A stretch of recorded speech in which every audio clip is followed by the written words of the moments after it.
રાત્રિના સમયે શિવરાત્રિના જપ કરવો જોઈએ. 4 રાત્રિ જાગરણ કરીને ઉજાગરાઓ ન કરવા પડે. એમાંની એક રાત્રિ છે કાળી ચૌદસ, કાલ રાત્રિ. એક છે મહારાત્રિ, એટલે મહારાત્રિ એટલે મહાશિવરાત્રિ. એક રાત્રિનું નામ છે દારૂણા. દારૂણા એટલે હોળી, હોળીને જાગરણ કરવામાં આવે. અને એક રાત્રિ છે જન્માષ્ટમી, મોહરાત્રિ. એમાંની આ રાત્રિના દિવસે રાત્રે જાગરણ કરવું જોઈએ. આખી રાત શિવરાત્રિના જાગવું. એક જ શિવરાત્રિના કોઈ વ્યક્તિ જાગરણ કરી અને 4 પ્રહરની પૂજા કરે તો આખા વર્ષનું શિવ પૂજનનું ફળ મળે છે. રાત્રિના સમયે જાગરણ કરે, ખાલી જાગરણ કરે એટલે જાગતા રહે એમ નહીં, જપ પણ કરે. બની શકે તો પાર્થિવ શિવલિંગની પૂજા કરે, ન બની શકે તો જ્યાં પણ શિવલિંગો હોય મંદિરોમાં ત્યાં 16 પ્રકારનું પૂજન કરે. 8 ભગવાનના નામ લે, બીજા કોઈ નામ ન આવડતા હોય, ઓમ નમઃ શિવાય મંત્ર ન ભાવતો હોય તો ભવ, રુદ્ર, સર્વ, પશુપતિ, ઉગ્ર, મહાન, ભીમ, ઈશાન એવા નામ લે. પહેલી પ્રહરની પૂજા થાય ત્યારે 5 બ્રાહ્મણોનું પૂજન કરે, અભિષેક કરે, ભગવાનનું સહસ્ત્ર નામથી અર્ચન કરે. અને બાકીનો સમય બજે, પહેલું પ્રહર ચાલુ થાય એ સાંજે 6 થી 9 માં થાય. 6 થી 9 માં પંચાક્ષરનો જપ કરે. બીજો પ્રહર ચાલુ થાય 9 થી 12. એ 9 થી 12 માં ભગવાનનું પૂજન કરે, અભિષેક કરે અને ભગવાનનું સહસ્ત્ર નામથી અર્ચન કરે. ભગવાનને તલ, જવ અને કમળ અર્પણ કરે. ભગવાનને અર્ઘ્ય આપવાનો હોય છે, બીજોરું અને લીંબુથી અર્ઘ્ય આપે. ત્રીજું પ્રહર ચાલુ થાય એ બપોરે 12 થી 3 માં થાય. રાત્રિના 12 થી 3 માં ત્રીજું પ્રહર થાય. એની અંદર ભગવાનનું પૂજન કરો, અભિષેક કરો, સહસ્રાર્ચન કરો, ઘઉં અને માલપુઆથી ભોગ લગાડો. દાડમથી અર્ઘ્ય આપો મહાદેવજીને. ઓમ નમઃ શિવાયનો જપ કરો. ચોથું પ્રહર આવે તો મહાદેવજીને પૂજન કરો, અભિષેક કરો, અર્ચન કરો. અડદથી, કાંગથી, મગથી, 7 ધાન્યોથી અર્ચન કરો. બિલ્વપત્રથી પૂજા કરવી જોઈએ. છેલ્લે અડદના વડા અને કેળા એ ભોગમાં લગાડો. અને આ બધાને જો આપણે સિદ્ધ કરવું હોય કે આપણે આ શિવરાત્રિનું વ્રત ફળે તો શિવરાત્રિનો સંકલ્પ કરાવી અને પૂજનનો આરંભ કરવો. અને ક્યારે પણ તમે સંકલ્પ કરાવો ત્યારે એક પ્રાર્થના કરવી જોઈએ. આ શ્લોક તમે શિવરાત્રિના દિવસે જો ગાઈ નાખો તો મહાદેવજી વ્રત કરવા, તમારું વ્રત સિદ્ધ થાય એના માટેનો આ શ્લોક છે. શ્લોક અનુષ્ટુપ છંદમાં છે, કોટિરુદ્ર સંહિતાનો છે, રાગ ભીમપલાસી અને તાલ રૂપક. દેવ દેવ મહાદેવ નીલકંઠ નમોસ્તુતે. દેવ દેવ મહાદેવ નીલકંઠ નમોસ્તુતે. દેવ દેવ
Dev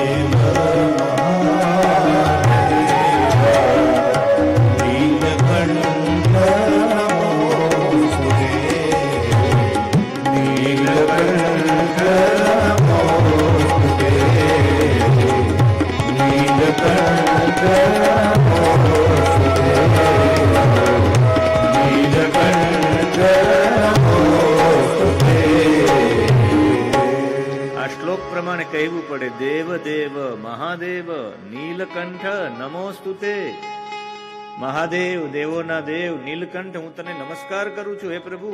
કર્તુમ ઈચ્છામિ અહમ દેવ શિવરાત્રિ વ્રતમ તવ, હું તમારું વ્રત કરવાની ઈચ્છા ધરાવું છું.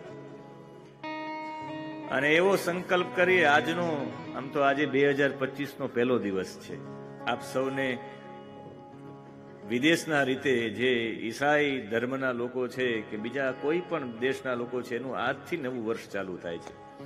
એટલે 2025ના નવા વર્ષમાં આપ સૌને ખૂબ ખૂબ શુભકામના. એમની સાથે સાથે આજે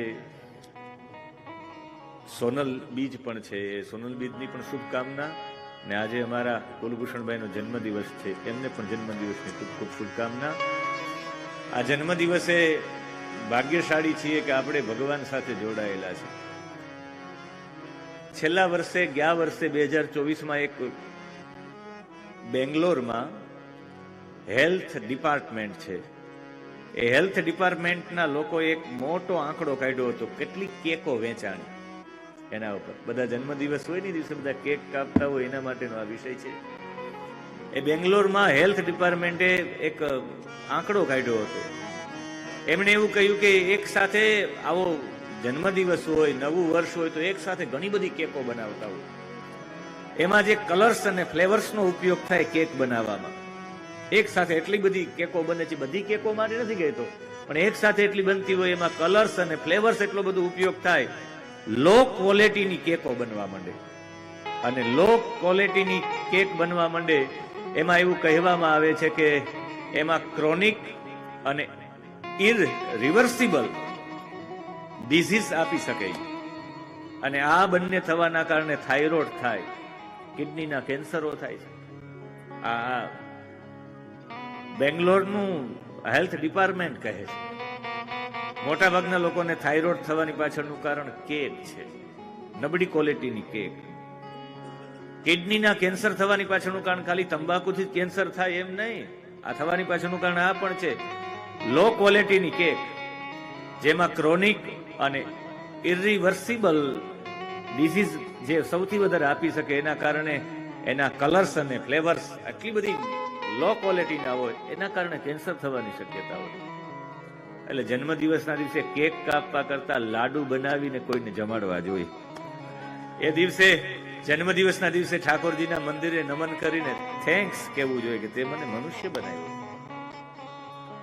એટલે ખાલી સંકલ્પ કરી લેશો, ખાલી સંકલ્પ કરી લેશો શિવરાત્રીનો સંકલ્પ ન કરીએ તો શિવરાત્રીનું પ્રાય ફળ મળતું નથી. એટલે અહીંયા મહિમા બતાવ્યો છે. અને ખાલી મહિમા બતાવ્યો છે એટલું નહીં, શિવરાત્રીના ઉદ્યાપનની ચર્ચા કરી છે કે શિવરાત્રી છે એ 14 વર્ષ સુધી નિરંતર આવી રીતે પૂજા કરતી રહેવી છે, 4 પ્રહરની. અને પછી એનું ઉદ્યાપન આવી રીતે કરવું જોઈએ. 14 વર્ષ સુધી જે વ્યક્તિ આવું પૂજન કરે 4 પ્રહરનું, એને ભગવાન શિવની પ્રાપ્તિ થાય છે. પૂર્વનો એક ઇતિહાસ કહે, નિષાદ નામનો એક પ્રાચીન ઇતિહાસ છે. નિષાદ એટલે ભીલ જાતિમાં એક ગુરુદ્રુહ નામનો એક ભીલ હતો. બહુ મોટું કુટુંબ હતું. એ કુટુંબનું ભરણ પોષણ કરવા માટે એ મૃગલાઓને મારતો, શિકાર કરતો, અશુભ કર્મ કરતો. માતા પિતા પત્ની ખૂબ ભૂખથી પીડિત હતા. આજે શિકારમાં કંઈ મળતું નથી. ઘરે જાવ તો કેમ જાવ, ઘરે કંઈ લઈને જવું પડે. બાળકો ભૂખ્યા છે, પત્ની ભૂખી છે, માતા પિતા ભૂખ્યા છે. એ દિવસે શિવરાત્રીનો દિવસ હતો. એક બિલીના ઝાડ ઉપર ચડી ગયા. આપણે કથા બહુ સાંભળેલી છે, પ્રસિદ્ધ કથા છે. અને હરણીને જોતા જોતા એને જેવું તીર લગાવ્યું, ત્યાં હરણી બોલવા માંડી કે હું સત્ય બોલું છું. સ્થિતા સત્ય ન ધરણી સત્ય ને વચ વારીધી. હું પાછી આવીશ. મારા બાળકો મારા ઘરે ભૂખ્યા છે, એને એક વખત દૂધ પીવડાવીને હું પાછી આવું. ન આવું તો બ્રાહ્મણ યોનિમાં જન્મ લીધો હોય ને વેદ ન ભણે, એને જેટલું પાપ લાગે એટલું પાપ મને લાગે. બ્રાહ્મણમાં જન્મ લીધો હોય તો વેદ ફરજિયાત ભણવો પડે. એમાં એની શાખા તો ભણવી જ પડે. મારો જન્મ જે બ્રાહ્મણ કુળમાં થયો છે, એ બ્રાહ્મણ કુળમાં હું વશિષ્ઠ ગોત્રનો છું. મારો વેદ શુક્લ યજુર્વેદ છે. એ યજુર્વેદમાં મારી શાખા માધ્યાંદીની શાખા છે. મારે માધ્યાંદીની શાખા ભણવી જ પડે ફરજિયાત. બીજું હું ભણું કે ન ભણું, પણ આ તો ભણવી જ પડે, બાકી દોષ લાગે બ્રાહ્મણ તરીકે. એટલે મેં બ્રાહ્મણ કુળમાં જન્મ લઈને વેદ ન ભણે એને જેટલું પાપ લાગે એટલું પાપ મને લાગે, જો હું પાછી ન આવું તો. અરણી એવું કહે.